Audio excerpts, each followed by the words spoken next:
तो भाई ladder news की 21st एपिसोड में आपका स्वागत है, जहां हम इंडियन सिनेमा की सारी ट्रेंडिंग न्यूज एंड अपडेट पे करते हैं बात थोड़ी सी बकलोली और थोड़ी सी मस्ती के साथ। तो सबसे पहले बात करते हैं आईपीएल की, जिसे इंडिया पाक वॉर की वजह से बंद करना पड़ा था। इवन 8 मई को Punjab Kings and Delhi capital के बीच हो रहे ऑन गोइंग मैच को भी बंद करना पड़ा था और 25,000 लोग बिना कोई पैनिक बटन दबाए रिस्पॉन्सिबली स्टेडियम से निकल आए थे। वरना हम इंडियंस तो ऐसे हैं कि थिएटर में अगर मूवी देखते टाइम 5-10 सेकंड की कोई ग्लिच आ जाए तो हम थिएटर मैनेजर को भी चौपाई सुनाने लग जाते हैं कि साले भैया एंजॉय करने आए और तेरी मतारी का। लेकिन जब भी नेशनल सिक्योरिटी पे बात आती है तो हम इंडियंस को कुछ समझाना नहीं पड़ता। लेकिन अब फिर से आईपीएल रिज्यूम होने जा रहा है और बाकी के बचे हुए 17 मैचेस भी होने वाले हैं। लेकिन फाइनल मैच की डेट अब 25 मई से खिसकाकर 3 जून कर दी गई है।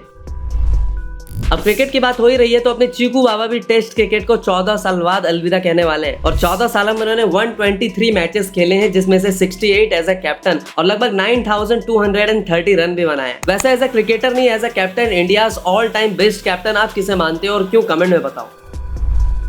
देखो, इंडिया पाक के बीच हुए टेंशन की भी सब कुछ जानते हुए भी टेरर फैक्ट्रीज को सपोर्ट करने वाले पाकिस्तानी एक्टर एक्ट्रेसेस को इंडिया ने दिल से तो निकाल के टॉयलेट में फ्लश कर ही दिया था, लेकिन अब जाकर उन्हें स्पॉटिफाई और यूट्यूब म्यूजिक वालों ने भी अपने अपने प्लेटफॉर्म से निकाल फेंका है। सबसे पहले माहिरा खान को एसआरके की फिल्म रईस के पोस्टर से हटाया जाता है, फिर जाकर मवाद खान को कपूर एंड सन्स के पोस्टर से हटाया जाता है। उसी तरह मावरा कोकेन को भी सनम तेरी कसम के सॉन्ग पोस्टर से निकाल दिया जाता है। मैं तो बस यही सोच रहा हूँ कि अगर इन्हें वीडियो से भी निकाल दिया जाए तो कैसा लगे।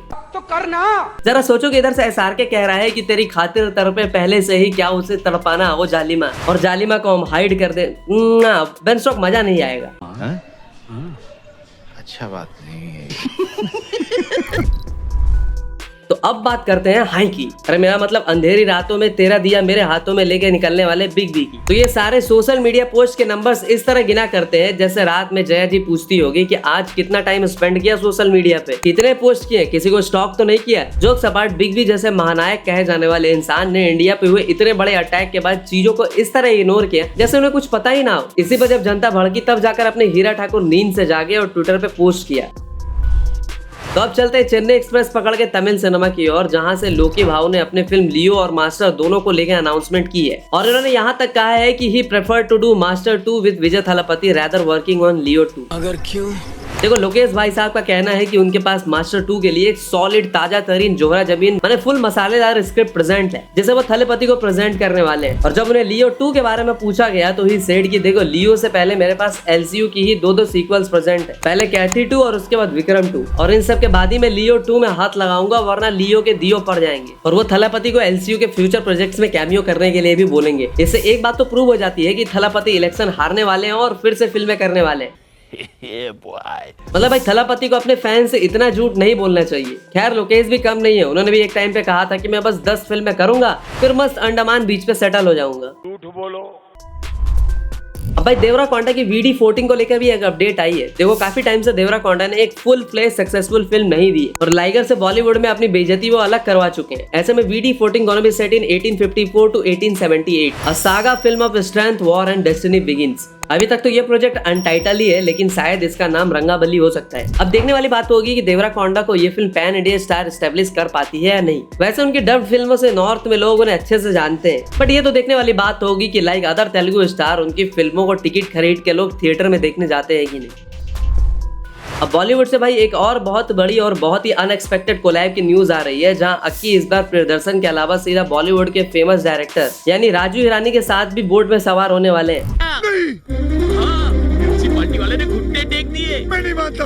हाँ भाई, वो भी एक कॉमेडी फिल्म के लिए। अब देखो, राजू हिरानी ने शुरू से ही अपनी किसी भी फिल्म के जॉनर में कॉमेडी का तड़का जरूर लगाया, फिर चाहे वो मुन्ना भाई एमबीबीएस हो, 3 इडियट हो, संजू हो या फिर पीके। इवन डंकी जैसी फिल्म में भी उन्होंने कॉमेडी कर दी थी। लेकिन जब कॉमेडी के महाराजा खुद उनके पास होंगे तो सोचो स्क्रीन पे कितना बड़ा ब्लास्ट होगा। और इस कोलैब का इंतजार तो भाई मैं GTA 6 से भी ज्यादा बेसब्री से करने वाला हूँ। देखो, जहाँ पूरा बॉलीवुड फ्लॉस और एवरेज फिल्मों की वजह से अपनी फीस घटा रहा है, वहीं अपने आदित्य इस बार फुल ऑन कबीर सिंह वाले मोड में दिख रहे हैं और अपनी फीस में इतना ज्यादा इजाफा किया है जो शायद ही किसी एक्टर को OTT पे आज तक मिला है। हाँ, मैं फिल्मों की बात नहीं कर रहा हूँ, OTT की फीस की बात कर रहा हूँ, जहाँ शाहिद अपनी अपकमिंग सीरीज फर्जी 2 के लिए 40 करोड़ तक की फीस चार्ज कर रहे हैं, जबकि कबीर सिंह जैसी फिल्म के लिए उन्होंने 30 करोड़ चार्ज किया था। अब देखो, OTT पे हमेशा कलाकार से सस्ते में काम लिया जाता है और उन्हें काम भी फिल्मों से 4-5 गुना ज्यादा करना पड़ता है। लेकिन OTT पे भी पैसे मिल सकते हैं, बस आपको कमाना आना चाहिए। हॉलीवुड से ही पठान 2 के लेके भी अपडेट सामने आ रही है और इस बार अगेन इस फिल्म में आदित्य चोपड़ा और SRK कुछ ऐसा करने वाले हैं जो शायद अब तक नहीं हुआ है। According to a report in mid day, the film will go on floor in the next year and major chunk will be shot in Chile. Deepika और SRK फिल्म में तो होंगे ही, लेकिन और भी काफी सारे नए कैरेक्टर्स इंट्रोड्यूस किए जाएंगे और कैमियो का मसाला तो यूज किया जाएगा ही। देखो पठान आने में तो अभी काफी वक्त है, लेकिन SRK की दूसरी प्रोजेक्ट यानी कि किंग की बात करें तो इस फिल्म में अब अपने मजनू भाई यानी कि अनिल कपूर की भी एंट्री होने वाली है। दुबई में SRK ने खुद कहा था कि वो इस फिल्म की शूटिंग मुंबई में जल्दी स्टार्ट करने वाले हैं और फिल्म के डायरेक्टर सिद्ध आनंद भी होंगे जिन्होंने पठान डायरेक्ट की थी। बॉलीवुड से ही सनी देओल की बॉर्डर 2 को लेकर भी फास्ट फॉरवर्ड मोड में काम स्टार्ट कर दिया गया है, जिसके दो सबसे बड़े रीजन है। फर्स्ट, जाट की सक्सेस, दूसरा आज माहौल भी ठीक वैसा ही है। ऐसे में बॉर्डर 2 के लिए एक्स आर्मी मेजर के अप्रूवल्स बाकी है on badges and uniform etcetera, और जैसे ही अप्रूवल मिलता है फिल्म का काम स्टार्ट होगा और 26 जनवरी 2026 तक फिल्म को लाने का प्लान है। और इसे केसरी पार्ट 1 के डायरेक्टर अनुराग सिंह डायरेक्ट करने जा रहे हैं। फिल्म को लेकर जिस तरह की हाइप है, ये 1000 करोड़ टच कर सकती है, और क्यों ना करे, जब गदर 2 550 करोड़ का कलेक्शन कर सकती है तो बॉर्डर 2 क्यों नहीं। तमिल सिनेमा की बात करें तो भाई यहाँ एक नए स्टार इवॉल्व होकर सामने आया है, जिसने अब तक 4 फिल्में करी हैं और 4 की 4 फिल्में सुपरहिट या ब्लॉकबस्टर साबित हुई। मैं बात कर रहा हूँ प्रदीप रंगनाथन की, जिनकी अभी रिसेंटली एक फिल्म भी आने वाली है डूड। अब ये बंदा 100% सक्सेस रेशियो के साथ कैसे आ रहा है, कौन है ये बंदा, इसके ऊपर अगर आप एक डिटेल वीडियो चाहते हो तो कमेंट में स्पैम करो फ्यूचर ऑफ बॉलीवुड। बॉलीवुड से भाई मैडॉक की सक्सेस को अब करण जौहर की नजर लगी है और प्रोडक्शन कंपनी पे 60 करोड़ का केस ठोक दिया गया है। जहां फिल्म 9 मई को थिएटर में आने वाली थी, लेकिन बाद में मेकर्स ने इसे OTT पर लाने का प्लान बिठा दिया, जिसकी वजह से मल्टीप्लेक्स वालों ने मेकर्स पे 60 करोड़ का केस ठोका। इसीलिए अब यह फिल्म ना OTT पे आ रही है ना मल्टीप्लेक्स में, और जब तक हाई कोर्ट से कोई ऑर्डर नहीं आ जाता फिल्म कहीं भी रिलीज नहीं होने वाली। मतलब OTT is no longer a just plan B if it's a legit release strategy for both commercial and content driven film.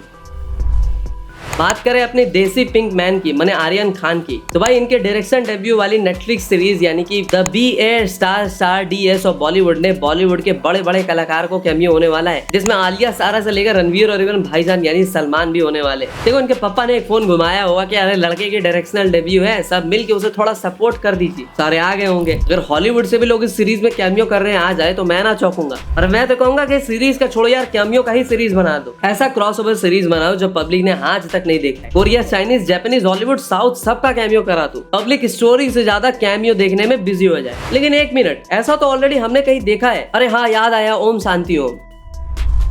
बात करें प्रभास की तो भाई अपने सारे प्रोजेक्ट्स छोड़ छाड़ के इटली में एंजॉय कर रहे हैं। सॉरी, मेरा मतलब अपनी नी इंजरी के हील होने का वेट कर रहे हैं जो उन्हें फौजी के सेट पे लगी थी। अब देखो इतने बड़े स्टार की इंजरी का मतलब सारे मेकर्स का करोड़ों का नुकसान, लेकिन कोई नहीं, प्रभास की फिल्म के ओपनिंग के पहले घंटे में ही सारे लॉसेस रिकवर हो जाएंगे। तेलुगु सिनेमा के ही दूसरे सबसे बड़े सुपरस्टार यानी अल्लू अर्जुन की बात करें तो वो इटली के आने वाली 800 करोड़ प्रोजेक्ट वाली फिल्म में एज अ वॉरियर दिखने वाले हैं, जिसके लिए वो इंटेंस ट्रेनिंग भी ले रहे हैं। तो भाई आज के लिए इतना ही, मिलते हैं अगली वीडियो में, तब तक के लिए हर हर महादेव।